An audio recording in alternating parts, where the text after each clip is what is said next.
Foodservice Power Plant Network. Friends, it's Monday night. Good evening to you, fine evening. I hope you're wonderful wherever you are. I hope Monday started great. I hope you're already feeling like you're in fifth gear, cruising down the highway, crushing it, doing great. I'm in San Diego at a show, and it was a great day. It was great to be with people, tons of booths, tons of customers coming by, some members of the Foodservice Power Plant Network who came up and said hi. That was a blast. Tracy, Brian, Mark, so many fun friends. It was so great to see you. Crew, Steve, all these fun people. Really wonderful to be with you tonight. Hi if you are from the Foodservice Power Plant Network on Facebook. Hi if you're in the K-12 Power Plant Network. Good to see you and all of our friends on LinkedIn.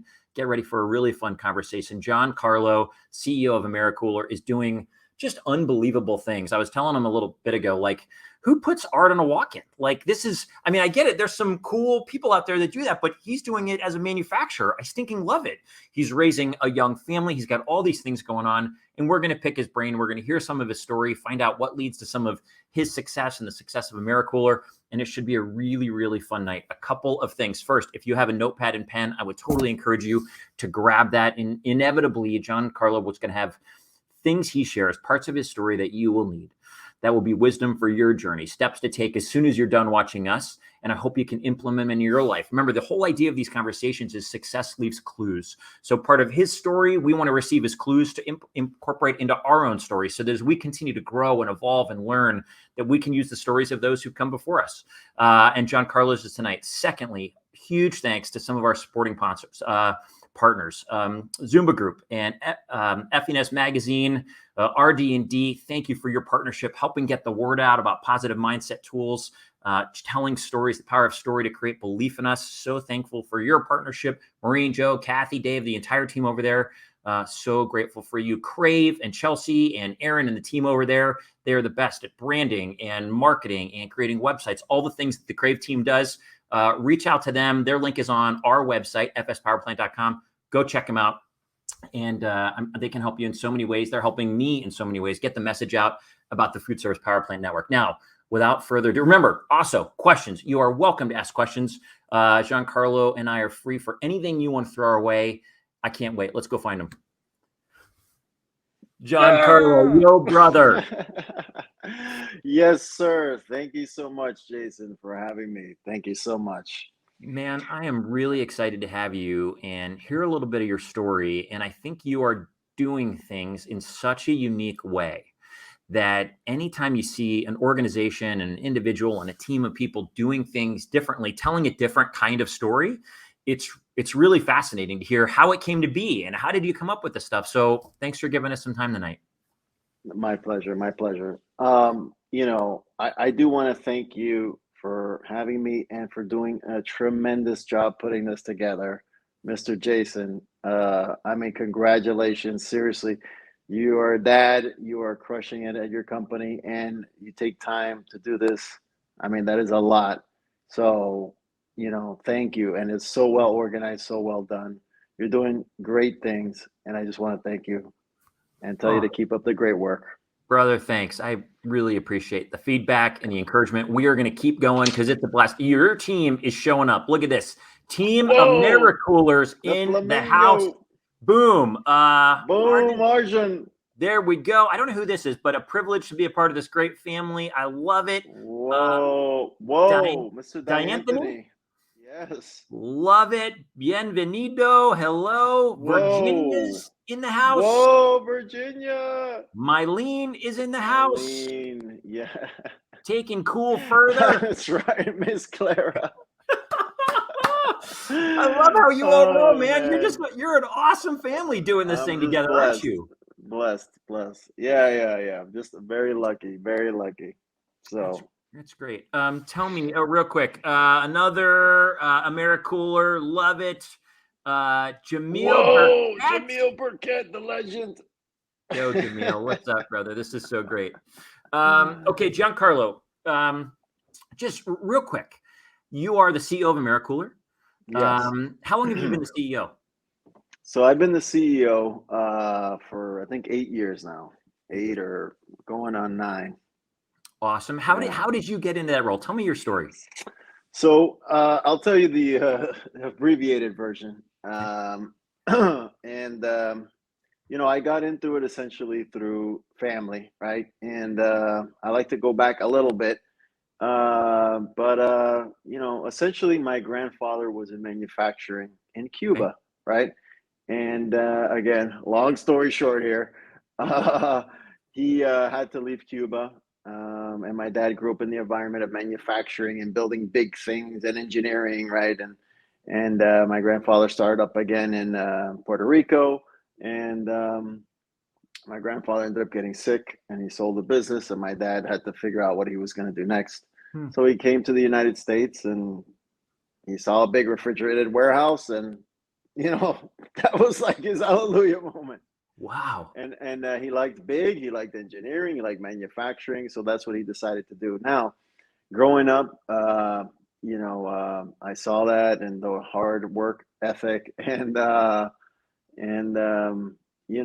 knew I just wanted to be a part of it. Hmm. And over time, like my personal inclination was definitely not any engineering, but I started to work, and I worked through college, and I worked to kind of getting the machines and the plant set up, and then I found my way into sales. And again, without boring everyone with the details, into that role, I eventually became the CEO. I saw my dad working a lot and very hard, and I wanted to be able to help and take the load off, and support the family, and Hmm. build wealth and prosperity for as many people as I could. I love the mission. Am I right? Did I read correctly that some of your background, like in college, was finance? Was that kind of a part of what you studied? Yeah, yeah, yeah. So I I studied finance, and for me that was not my natural thing. I'm not like a guy who's going to sit down and crunch a bunch of numbers. Yeah. I'm more of a I like to connect with people, So I figured in college it was a good use to of my time to focus on something that was outside of my comfort zone, rather than what was naturally in my comfort zone. So for better or for worse, that's what I did, and I thought it was a great decision. Good for you. I mean, I think in the role that you're in, obviously, having some finance background it plays a huge role in making informed decisions and understanding what's happening in the market, et cetera, and smart loan, whatever, all this kind of stuff that you do. So I think that's a great way, and I see a lot of people come from that direction. Ari Yeah. from Insinger came through that path as well, had a finance background, I believe. Yeah, I mean, really, for business, they say accounting is the language of business, and I agree. Like, you should have a fundamental understanding of accounting. You don't Mhm. have to be able to perform a forensic audit or anything, but you should be able to understand an income statement, assets, liabilities, balance sheet, all of that, right? And then obviously, like, the value of money, the time value of money. So yeah, I think studying finance was a great decision. And if I had to do it over again, I may have even studied accounting, because it's very important. It's Yeah. very important. It's very hard to run a company if you don't understand how it produces profit. Right. Absolutely. Look at this. Such a great lesson. Going outside your comfort zone always helps you grow. Totally agree. So much to be learned. Numbers matter, but ours is a people-centric industry, Quentin. And Giancarlo, you said it. You went into sales. You were a people person. You loved connecting with people. I mean, I hear you tell the story about wanting to create wealth for your employees and customers, all this kind of stuff. Was that something that you just naturally, are you naturally gregarious and like to connect with people? Yes, I would think so. My wife reminds me of that sometimes. Whoa, Juan is on the call now. Juan.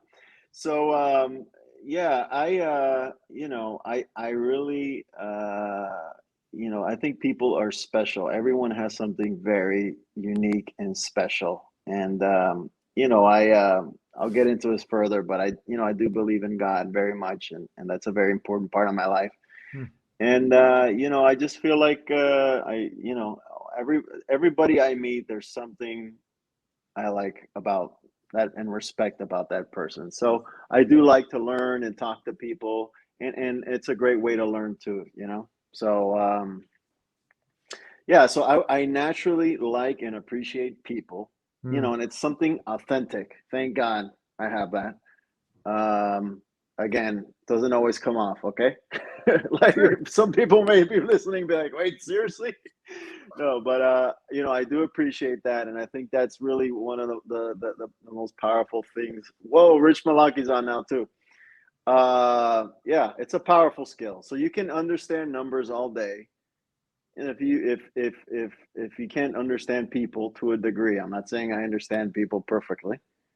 If you can understand them, I think that is an extremely important skill. I think that there was a study I heard. Chelsea Stuck's in the house with Crave. Chelsea, yo, a buddy. One of my hardest learning curves as a new business owner. I think that the finance part, et cetera, the accounting, all that kind of jazz. Chelsea, thank you. They did this study on people that were could be comfortable in any situation, and it was actually tied to confidence. And one of the lessons they learned was they dropped individuals into a room of billionaires. Okay, people, average guys like me, right, like us, and they figured out the people that could be most comfortable in a crowd of people that were very unfamiliar were those who loved a piece of somebody, that wanted to ask questions, that were curious, that always wanted to get to know someone. You said, I believe everyone's got something special in them, and I want to go find out what that is and ask them and find out and connect with them in that way. I think that relates so much. And I think in sales, as people who are relational people, if you can go ask questions and you want to learn about people and find out what it is about them that's so great that you can learn from, I think it's a huge, huge asset to anything that we do, Giancarlo. Yeah, and anyone that's been in sales, I talk about this with my team. Like let's say I were to walk into someone's office, I can start talking about all the technical specifications of my product, but if that person doesn't like me or is not connected to me, it's just gonna go in one ear and out the other. Yep. So I always like to, and honestly, it's authentic with me. I want to learn about the person. So there's little easy things. Usually, when you walk into someone's office, there's a personal picture of a family or football team or something, and that's usually a better area to start connecting than going into the technical specifications. Once you establish a connection, then you can talk about all the technical stuff you want, but I think that comes first, the connection. I love it, brother. I think it's wise. I think that makes a lot of sense. We've got Joe Carcione's in the house. Are you going to be at NAFM next week, Giancarlo?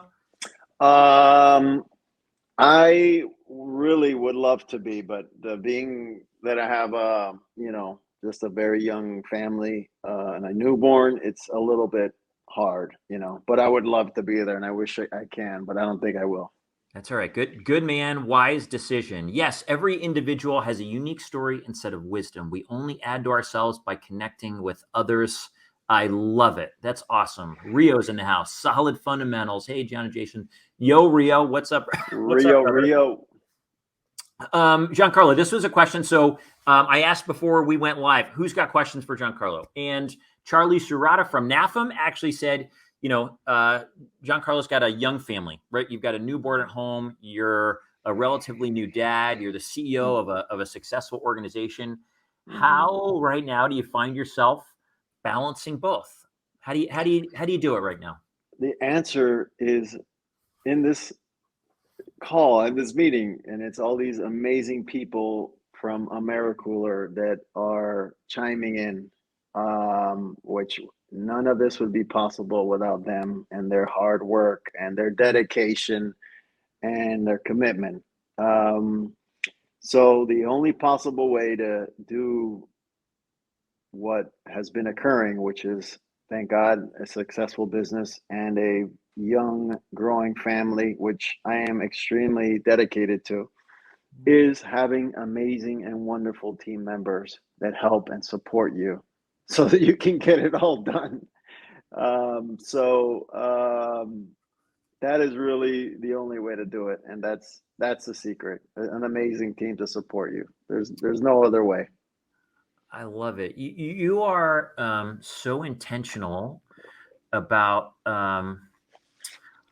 always recognizing your team members and the people, the family you've built. I mean, it really feels that way from the outside. I've never been in your building or met all the members of your team, but you put that out there, the connections, the cultural connections that you have, the cultural connections the wrong way, but in terms of fostering culture in your company, I mean, you have dedicated days to that. You'll go off site and have, moments where you're bringing the team together, all of these things. I mean, you're so intentional about letting them know, I think that you care about them, which you clearly do, but then helping everyone foster those relationships internally. So I think I think the feeling is we are doing this together. We're all in it together. Yeah, I mean, absolutely. And, I mean it. There's Roger, a very, wonderful and important teammate, along with Mylene and everyone else chiming in here. But yeah, the last thing I want to do is to make it seem like it's me, and I'm Mr. Manufacturing and I'm doing it all myself, because there's nothing could be further from the truth. The fact is, I got lucky, got blessed with tremendous opportunities, great people. And, I like to recognize that when I do these posts, from the guys in the plant to the guys at the top, like I said, they're the ones really making it all happen. And honestly, it's been better than ever. I mean, the team is really doing a spectacular job. And, I come in and I do some of the flashy posts and stuff like that, but they're really the ones carrying the load. So, yeah. I think it's beautiful how you're doing it together. Kenny Bizoski, questions and connection. Awesome point, Jason. Always better to ask others and their story than talk about yourself. It's a great way to connect, to just learn, just dig. Find out what makes you tick. What do you love? What have you learned? How are you growing? What's going great? People love sharing, and it's always fun to learn. This is our friend Deirdre Flynn. We'll miss you, Gian Carlo. How lovely to find something unique in everyone you meet. I think it's beautiful. I love it. I love it. I love it. Well said, D. Okay, Gian Carlo, Mr. Manufacturing. Tell me how that name came. It's in your LinkedIn, Mr. Manufacturing. Where did it come from? Correct. So, great question. So I was studying the whole social media thing, and I was observing. And long story short, I'm like, oh, there's only so many pictures I can post of panels and refrigeration. You know what I mean? Yeah. And that content is only so interesting. So I said, there's got to be a more interesting way to go about this. So I started to learn about kind of creating an identity, and brainstorming with some friends of mine one day. They're like, whoa, like you're in manufacturing? I'm like, yes, I am. And it looks like you know a lot about it. I'm like, a little bit, And they said, you're like Mr. Manufacturing. And I was like, whoa. Okay. So I said, I like that. I like that name. So I started going with Mr. Manufacturing. And then I'm like, well, what's Mr. Manufacturing going to talk about? He's going to talk about the cool thing. So basically, I kind of started to build this identity of Mr. Manufacturing, like this manufacturing entrepreneur, which was very unique. Like everyone's like a tech entrepreneur, right? Mm-hmm. Usually they don't talk about manufacturing, or they'll talk about some other type. So I thought there was like an unexploited niche there in young manufacturing, and like entrepreneurship and how to succeed in manufacturing. And at the time, there was a lot of push in kind of bringing manufacturing back onshore instead of offshore. And that's it. So I said, okay, I'm going to go with the Mr. Manufacturing, and my content will be what I find to be interesting in scaling a manufacturing business and being successful at it. And then I think naturally people are going to ask, okay, what does he make? What does he do? Yeah. What is this guy doing? Oh, AmeriKooler, right?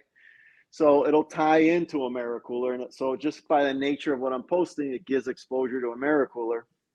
And that's pretty much it. And I started to look at it a little bit more strategically, where, using kind of selective names, right? Like in the case of like Donald Trump or something, like most people followed Donald Trump. They weren't following Trump Hotels. Like Elon Musk is a good example. Okay. You read Tesla's tweet, or do you read Elon Musk's tweet and you happen to think about Tesla? You know what I Huh. mean? So like the following was much, much more engaging and higher when there was a person who was tied to a company, you know? So that's kind of the way I did it. It was like a way around. And then, you know, naturally, I think AmeriKooler has benefited from it. I think I mean, that's really wise and insightful. I mean, we all connect more. I mean, I think about it when we do posts as an organization that are more relational in nature, they're more tied to a person than a product at times. The engagement levels go up. And just because we all relate to people. So there's a certain segment of our population and customers that like products and different things, but when we can tie product to a relationship or to a story, a human story, it changes the game. So for you to do what you're doing and recognize that it'll be tied back to AmeriCooler as opposed to posting on behalf of Americool, I think that's really wise. Well done. I love it. Thank you. Okay, here's you know, there's a bunch of different walk-in companies, all wonderful companies, right? Lots of different great walk-in companies in our industry. When I look at you and when I look at your team at AmeriCooler, you're doing it different. You have beautiful artwork on your walk-ins. There's pictures of you in this awesome, like street graffiti, beautiful wraps on your walk-ins. And maybe it's out there and I haven't seen it, but I haven't seen that anywhere else. What? And of course, it draws your eye. It's like, oh my gosh, a walk-in keeps food cold, but excuse me, it can also be a piece of art. Like, so where did this come from for you? This idea to start wrapping walk-ins or painting walk-ins and really all the color and the beauty that surround your products? So the idea was, you know, just a nice, good inspiration. But I remember going to trade shows and stuff, and you know, obviously there was competitors of mine that make walk-in coolers, and they would try to get real technical and do all sorts of things and beer taps and blah blah blah. And there was nothing really exciting, you know. So for me at least, you know, yes, I like keeping stuff cold. Yeah. Love it. Okay. Yep. But Alejandro now is on the call. Yes, sharing is definitely caring. Thank you. So I said for one trade show, I'm like, I really want to do something extremely unique. I want to drive people to the booth that people are walking by and they're like, what? You know? So I was like, I'll do what I got to do, you know? And we had like a very small budget, right? Yeah. So I'm like, you know what we're going to do? We're going to make this thing amazing. It's going to pop. Like people are not going to be able to resist like taking a picture with this thing. And also in Miami, there's a place called Wynwood, which used to be kind of an old, semi-decrepit, like warehouse district, and like it's completely rejuvenated now, and it's murals everywhere. So you know that's kind of in a way that normal kitchen equipment doesn't. Oh, okay. So that's what I said. I said, okay, I'm gonna find a fantastic artist, and I'm gonna paint this thing. You know, and we're gonna get it painted, and we're gonna do a video, and we're gonna see what happens. So that was it, you know. And in some of my videos, like you know, people would say, "Hey, what all we do in this industry or is bend metal. We're just selling bent metal, bent stainless." And I'm like, you know, I think we can make it kind of much more than that, you know. So you mentioned, I read an article about you. There was, I think, I don't know if you won an award from your alma mater. I think you might have. And I was reading what you said in the article they wrote up about you, about what you valued from your experience. I think maybe like South Florida University. Is that where you went to school, your undergrad? I went to FIU for undergrad, Florida International. International. And you had Oh. said, they're like, what did you like? Some of the things you remember you walk away from. And one was the people, of course, the connections you made, the friends you made. And you mentioned art. You mentioned art on campus and seeing it evolve. And I didn't know if part of that journey came from some of those college days. I'm not sure, and I want to look at that. I want to find that article now, but Yeah, I think the art. I personally, I'm not like an art collector or anything, although I do like art. But the other thing, I guess I'm very visual. So growing up and for my basically my career, I drive to a fantastic neighborhood, Hialeah, which is where we're located. And in Hialeah, it's just a bunch of warehouses. So, I would drive through Wynwood and I'm like, this is incredible what they did here. This used to be a bunch of warehouses like Hialeah, and now it is like a work of art with like the top restaurants and everything. Yeah. So part of it was also like a real estate idea to be completely to add a whole different dimension to this. So there is the creative component, but I said we have all of these buildings, Yeah. and I'm like, I have a feeling if we start painting these things too, it'll just not only help rejuvenate the neighborhood, but honestly, it could help with the real estate values too. Sure. So, long story short, in addition to painting the walk-in cooler, we started putting these big murals, and I think it was one of the best investments I've made, not in real estate, but driving in and seeing these amazing murals, and very soon we're working on a plan to paint the entire building, and we have a pretty significant building, 200,000 square feet. But we're going to mural the entire front, the entire back, and maybe even the back part that goes where the railroad is. Just because, why not? Why not? And it looks great. I think that the employees like it, and it's just creative. And like I said, who knows? Maybe long term, it'll help increase some real estate value. So I love it on a whole lot of levels. I'll tell you more in a minute as to why. James Porterfield. Hey, James. It's easy to do well in good times, but to shine, to stand out, and to grow in trying times, in trying difficult times speaks volumes, and the AmeriKooler team is exceeding expectations. How cool is that? whoa, thank you, James. James, that is rad, man. I love it. Joe, looks like you're traveling. I am in San Diego today. Hope to see you next week. Joe, I will see you there. Like Gian, I too must get these little crazies to bed. Good job. Good dadding, Joe. We applaud it. I love it. I We love your applaud that, Joe. Tuck them in. When you aren't dreaming up fun ways to invest in your team or your community or company, doing things outside the box, and you're not caring for those beautiful loved ones at home, what are some of your go-tos that sort of fill your cup? Hobbies, things that you love that sort of get you back in a great mind or just really fill you up? So right now, it's work and family, and that's pretty much it.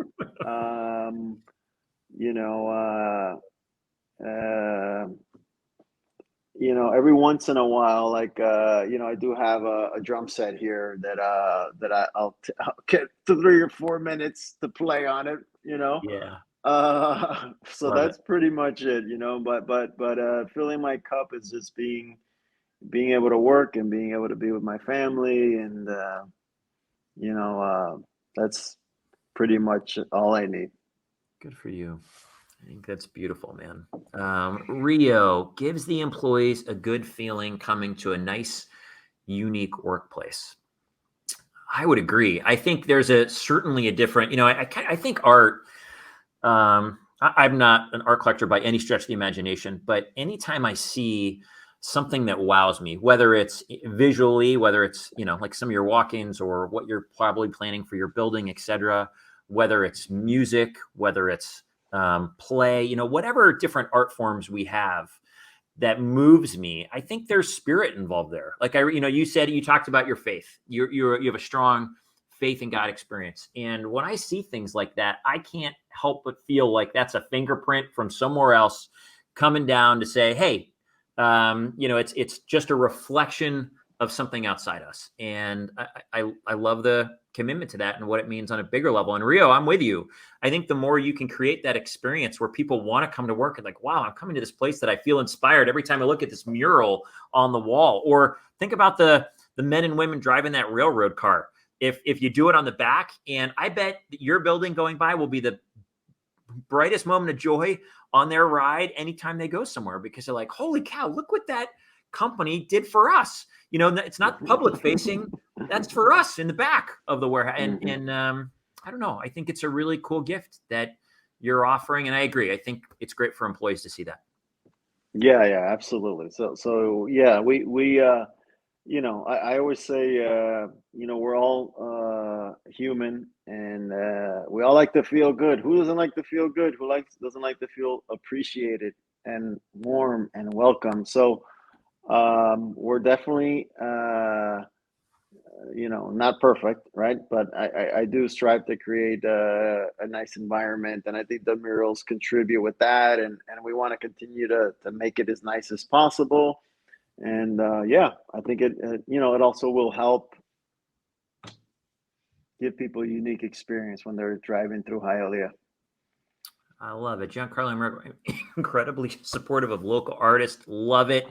Ari's in the house. Ari, we were just talking about you a little bit ago. Hi, guys. Mr. Manufacturing. What's the origin of manufacturing nickname? Ari, it was about 10 minutes ago. I would hit it again, but we're on a clock tonight. But love it. It's in earlier in the conversation. I'm glad you are here, brother. Gian Carlo, we all in anyone with success, any of us, any human has gone through times that were challenging, right? Things we had to work through, things we had to learn through, things where we couldn't see the light at the end of the tunnel, if you will. Was there a challenge in your life that you overcame that, taught you what you were made of, or gave you some great perspective on life, or who you are as a person? There's been a lot. Every year there's probably another one. So yeah, I think as I look back, one story I like to tell was I actually, growing up, I was not like a good student for the most part of my academic career. Mm-hmm. And one day I was just, I don't know, like tired of it, right? I said, what am I doing? I'm not trying, So, I put together a plan, and I don't know, like in 1 or 2 quarters, I just completely reversed and became a straight A student. And I was like, okay, it was a good feeling. So it went from being very nothing, a very bad student, low grades, just to the top, right? So I don't know. I that was a good experience, and stuff like that continues to happen to me, where in many respects I feel like I'll be falling way behind my peers in something, and then something I just figure it out, and then I just push through, and I just persevere, and I don't let go until I accomplish what I feel I'm able of accomplishing. So that's a very important skill. I think they call it grit, or just perseverance. Perseverance. Perseverance, Grit, which is a great book. There's this idea of a high degree of self-efficacy, or where we say, listen, it's on me. I'm going to figure it out. I can figure it out. But, I think it's Tony Robbins who says people change for one of two reasons. Either there's something in the future they are so excited about that moves them so much that they're willing to change to grow into that, or there's a pain that annoys them or frustrates them or hurts them so bad that they're like, I am done with this.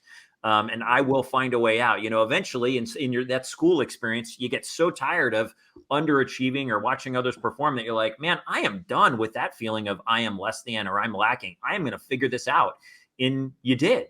It's called being a causal agent. I am a causal agent in creating the outcomes of my story that I want to be. I'm not going to wait for the world to change. I'm not going to wait for the teachers to figure out how I am as a student. I'm going to figure it out. I'm going to make it happen. Correct. Yeah, Rio, tenacity. Boom. Love that word. Tenacious. Love it. Man, Giancarlo, I love that, man. Way to go. Ari, don't worry about being late. You're good, brother. What are the challenges of being a South Florida manufacturer? Hialeah. Great question, Ari.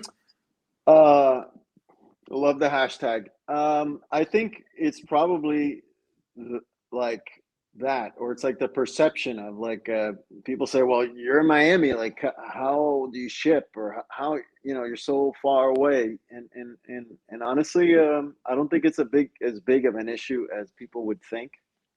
And I even say that, I'm like, even to this day, I'm shocked at how much we ship into California. California, like we're shipping a lot in there, and Washington and Oregon. So I guess it's really not bad to be a manufacturer in South Florida. I'd say Miami happens to be right now one of the hottest markets, I would say, in the country. Texas and Florida, A lot of people moving here. So I think it's great. The perception is probably the downside of it, but it's really a great place to manufacture. I love it. And listen, if we've learned anything from what you're doing, we can change perception. I remember, my dad was a rep when I was a kid, and I would go into his conference room all the time. In summers, I'd be like polishing, refrigerators and kettles and putting away flatware and all this kind of stuff. And in his conference room was a quote at the end of the conference room, and it said, "Your customer's perception is their reality." And the reality is that we can change our customer's perception by, telling a truer story. Listen, you just said it. There's a lot of people that perceive that it's hard to ship from South Florida to California, but you just said we're doing it all the time. It's not very hard. There's customers buying. It's working for them. Our dealers are making money. They're getting boxes. They're installing them for customers. Restaurants are opening. I love it. You just, with a sentence or two, you reframed a story that I might have had in my head. I don't think about that a lot, but when I was a rep and had a walk-in line, that was a story that was there, and you just adjusted it. I love it. Yeah. Reframing. I think that's very important. You got to constantly reframe your own mind, and when you're selling or trying to persuade, I mean, got to reframe to the reality. Yep, you're right. Are you a rail served industry? Um, Not really. No, I'm wondering if that's a 3PL company down there or something. But I don't know. I asking that assume that question. means your walk-ins So, go on trains. Is that what he's saying? yeah. Yeah, like for example, people have asked if it's cheaper for us to ship via rail from Miami, and the answer is it probably is. It just takes a lot longer, Got it. So it's not really worth it. I mean, I may change my opinion one day, but you know, it's like if you want to save maybe 30% on on freight, but wait another 4 or 5 weeks and suffer the risk of damage that's not insured. I don't know if that's worth it. Got it. Good answer. Good answer. Ivan Enrique Vilacha Garcia. Yo, Ivan. Whoa. Working in AmeriKooler is like the band of brothers.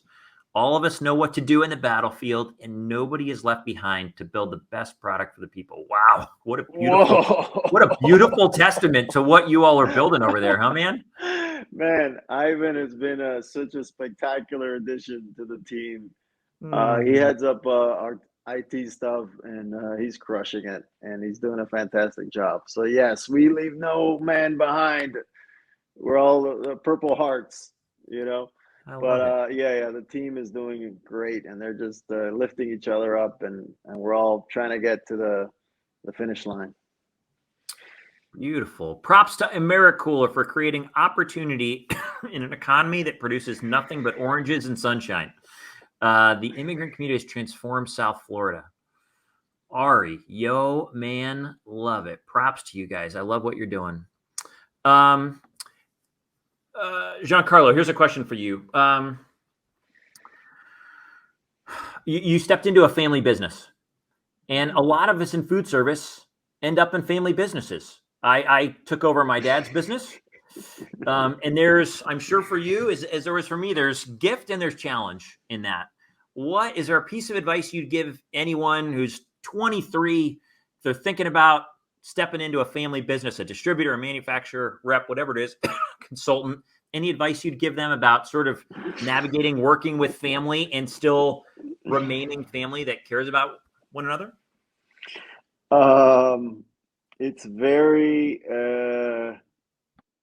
it can be a challenge and a blessing. I guess my only nugget of piece of experience is just I would look at it as if benchmark against someone else. Like for example, even in my role now as president and CEO, I'm constantly asking myself, okay, if I were to hire someone, a non-family member, to do my job, what would they, you know, compensation wise, what would they do better than me? Would they do worse than me? What would they do better? Like I want to benchmark myself against the best. So if you're going to go into a family business, I would say it's the same thing. Why would they hire you? Why should they hire you? Yeah. Hopefully it's because you're the best and not because you're family, right? Because Good. if they're just hiring you because you're family, then maybe, long term or even medium term, the business just won't do well. Like you need to be hired because you're the best for that role Yeah. and you're the absolute best, and you're there to set the example. So I don't know. That's my mentality. And then I would treat it just like anyone else or any organization where there's roles, responsibilities, a job description, and you have to do your job better than anyone else. Hmm. That's it. I would say you nailed it. There's, you hear about different generations as generations follow, and sometimes companies falter because their people are brought in because they're family, but not because they're the best. And perhaps Mhm. there isn't that onus on the children, on the younger generations to be the best. They think, oh, just because I've got a last name or whatever. And so I freaking love that answer. So does Mylene, by the way. And um, Heart. that was true in our family business as well. I remember my dad walking in one day to my little cubicle. I was like 6 months in. I had just come from being a history teacher, and it was like 1 o'clock in the afternoon, and I was sending out some emails. And my dad comes up and he goes, Jay, he goes, I don't think at any point up until now I've told you I'm disappointed in you. And I said, no, but I got a feeling that maybe that's what's coming. And he gave me some really great advice. He goes, listen, man, as far as he goes, it's 1 o'clock. You're sending emails. I appreciate it. But as far as I'm concerned, you've got from 8 to 5 to be in front of your customers, and you can catch up on emails before or after that. Now, the times have changed and technology has made things different from back then when I started with him. But there was this sense that, listen, we're going to grind, we're going to work hard, and we're going to teach you how to be the best at what we do. And name or no name means nothing here.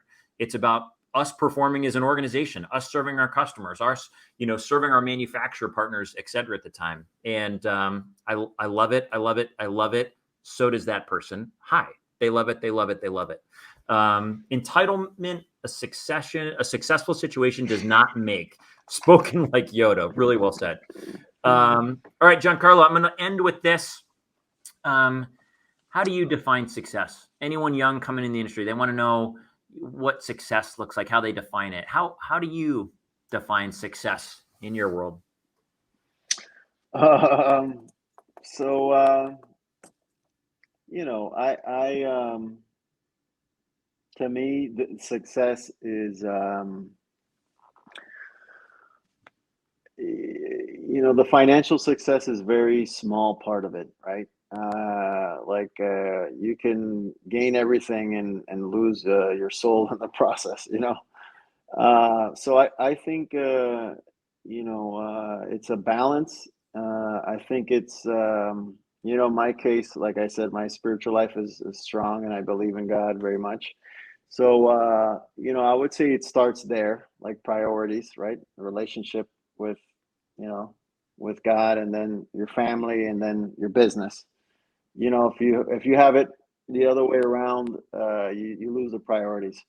Mm. So, yeah, I would say, being a good person, living a good life, being a good husband, father, family man. And then lastly, hey, if you can crush it in your career, that's great too, Yeah.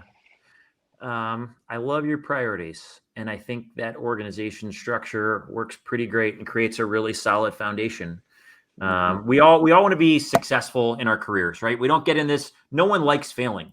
Confidence is not built on feeling incompetent at our work, right? We want to feel competent. We want to feel good. We want pride. Pride matters.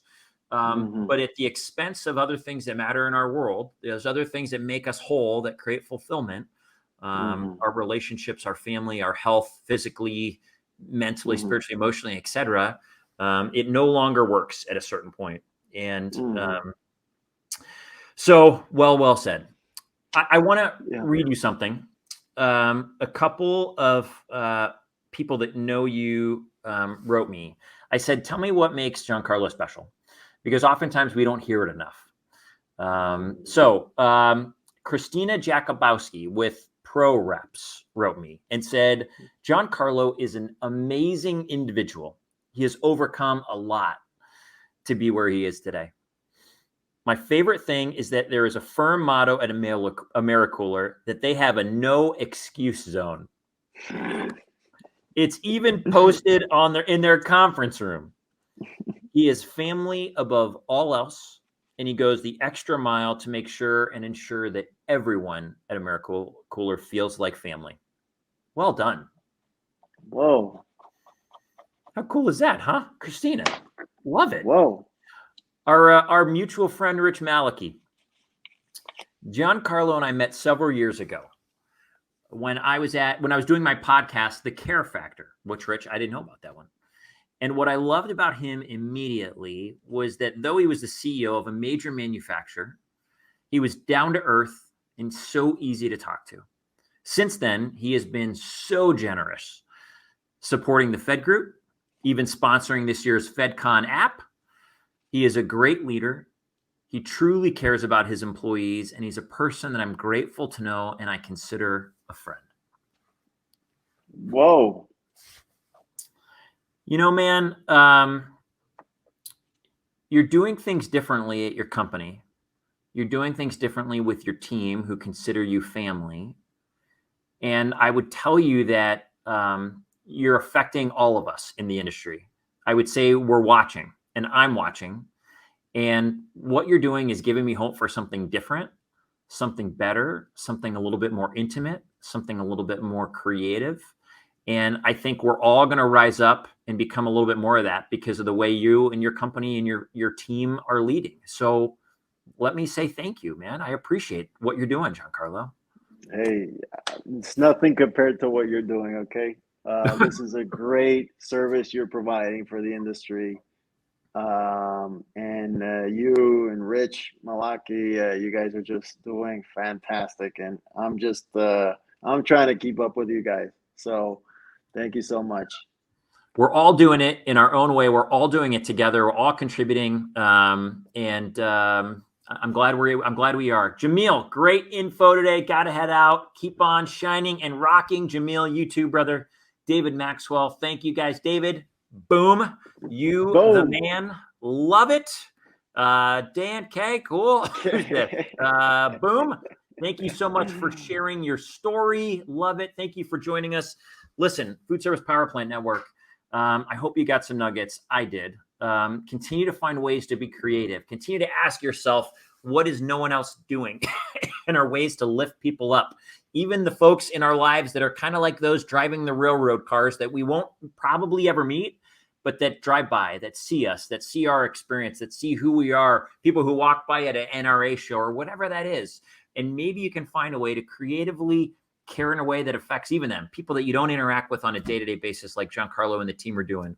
Continue to invest in your teams. I see that as a huge theme today. Look at all the AmeriCooler employees that are on, just raising the roof right there, celebrating what is at their company, that family that they feel like they belong to. What a wonderful family we all belong to. Love you guys. Love you too, Quentin. I love it. Bolt, thank you for the great insight into you and your team. Love this interview. Boom. Love it. Boom. Power Plant, listen, we're in it with you. You're not alone. We're all on this journey. And whatever that is that you're seeing Gian Carlo do and their team and creativity, all this kind of stuff, know that it exists in you. Maybe you haven't tapped into that yet. Maybe you haven't figured that out yet, but it exists in you. If there's a pain in your life, like Gian Carlo shared his school story or different elements he goes through, he says, you know what? Enough is enough. I want to feel different. I want to have a different experience, and makes it happen. Everything that exists in him to create that new reality exists in you, exists in me, in all of us. That is a core foundational belief of the Food Service Power Plant Network is you can be whoever and whatever you want to be. Go make it happen. AK, Mylene's in the house. Love it. Love Gian Carlo and AK. Boom. Love it. You're both nailing it. Keep it up. Have a great night, guys. Rio, you too, brother. Mylene, thanks. Jason, you're the bomb. Mylene, you're the bomb. So glad you joined us. Listen, thanks again to the team at Crave for deciding to help tell the story, the Food Service Power Plant story, and care for more people. Thankful for Chelsea, and you all go look them up, have them help you with your branding, your marketing, all that. And of course, the team at Zumba for all they're doing to inform us daily with their blasts, and Joe and Maureen and everybody to give us insights to make better decisions and stay connected to the industry and all the things changing, and to help get this message of caring and support and positivity out. Listen, Food Service Power Plant, we believe in you. Thanks for joining us. Gian Carlo, have a great night, brother. Thank you. Good night, everyone. Thank you. Good night, everybody. Be well.